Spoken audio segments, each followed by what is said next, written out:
एक क्वेश्चन ये है कि ये एक डिस्क है, डिस्क का सेंटर मास कहाँ पर होता है? मिड में होता है, सेंटर पे होता है डिस्क का सेंटर मास, ठीक है। लेकिन इस बार इसने क्या किया कि इसका मास m है और रेडियस r है। एक डिस्क है, डिस्क है जिसका मास m है और रेडियस r है, और इसमें से r/2 की एक डिस्क को कट कर दिया गया। r/2 की एक डिस्क है, उसको कट कर दिया गया इसमें से और काट के फेंक दिया गया। अब ये बताना है कि इसका सेंटर ऑफ मास कहाँ पर होगा, what will be the position of its centre of mass, ठीक है। इस केस के अंदर जो है ना, यहाँ पर इस केस के अंदर जो है, यहाँ पर इसका सेंटर ऑफ मास, ऐसा करो आप इसको, ऐसा क्वेश्चन पता है कैसे करते हैं हम लोग? पहले तो ये बताओ, ये जो पोर्शन है, इस पोर्शन का मास कितना हो जाएगा? m/4 हो जाता है। इस पोर्शन का मास कितना होगा? m/8 हो गया। एक बार सोल्व कर लेते हैं। m/4 होता है, m/4 स्फीयर के केस में होता है। ये डिस्क है, ये डिस्क है, ये स्फीयर है क्या? पहले क्वेश्चन, इस क्वेश्चन में स्फीयर है। चलो, अगर ये स्फीयर है, डिस्क नहीं, स्फीयर है, ये स्फीयर है, तो इसका मास कितना हो जाएगा? m/8। कैसे होगा? सुनो, m/8 कैसे हुआ बताओ। इस पूरे का वॉल्यूम, इस पूरे स्फीयर का वॉल्यूम कितना होता है? 4/3 पाई r क्यूब, 4/3 पाई r क्यूब। इस वाले वॉल्यूम का मास है m, इस वाले वॉल्यूम का मास कितना है? यहाँ पे m है। एक यूनिट वॉल्यूम का मास कितना हो जाएगा? m/में 4/3 पाई r क्यूब, ये हो जाएगा m/में 4/3 पाई r क्यूब। और ये बताना है, अब देखो इस वाले को, इसका वॉल्यूम कितना हो जाएगा यहाँ पे? 4/3 पाई r/2 का क्यूब। इसका हो जाएगा यहाँ पे 4/3 पाई r/2 का क्यूब। 4/3 पाई से 4/3 पाई गया, कितना आएगा यहाँ से? m डिवाइडेड बाई में r क्यूब इंटू में r क्यूब बाई 8।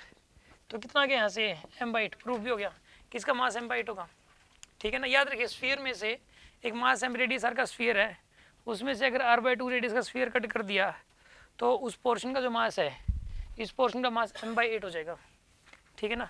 और बाकी बचे हुए का m - m/8 यानी कि 7m/8 आएगा, ठीक है ना। अच्छा, अब सुनो अगली बात।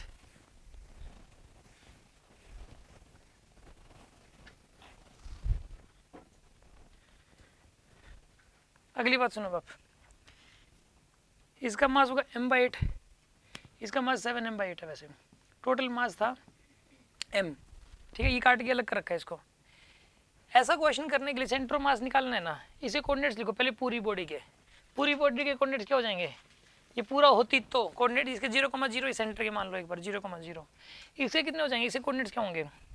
ये एक्स एक्सिस है, इसके हो जाएंगे -r/2। क्या होगा इसका?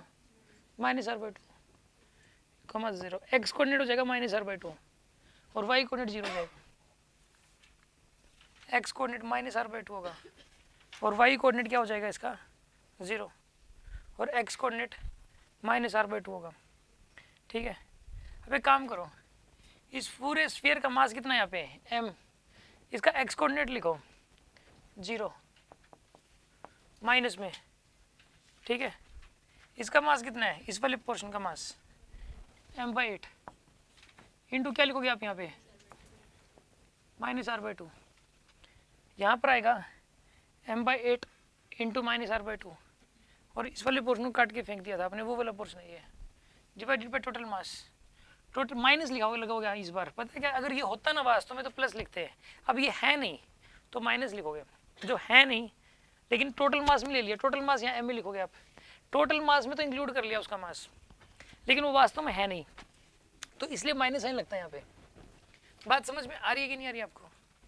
अगर कोई पोर्शन है वो है नहीं, काट के फेंक दिया। अभी आगे और भी क्वेश्चन हैं ऐसे, डिस्क में से काट के फेंक देंगे, ये एक स्क्वायर शीट दे दी उसमें से कुछ काट के फेंक दिया, तो मास, ये मास टोटल मास में तो वो लिखेंगे पूरा जैसे है वो, ये मान के लिखेंगे पूरा मास तो, ठीक है। लेकिन यहाँ पर माइनस साइन लगा देंगे उसका मास इंटू एक्स कोऑर्डिनेट करते वक्त, बस ये करना है।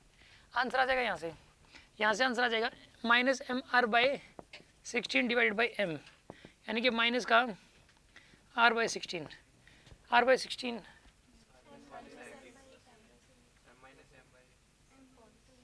क्या कह रहे हो?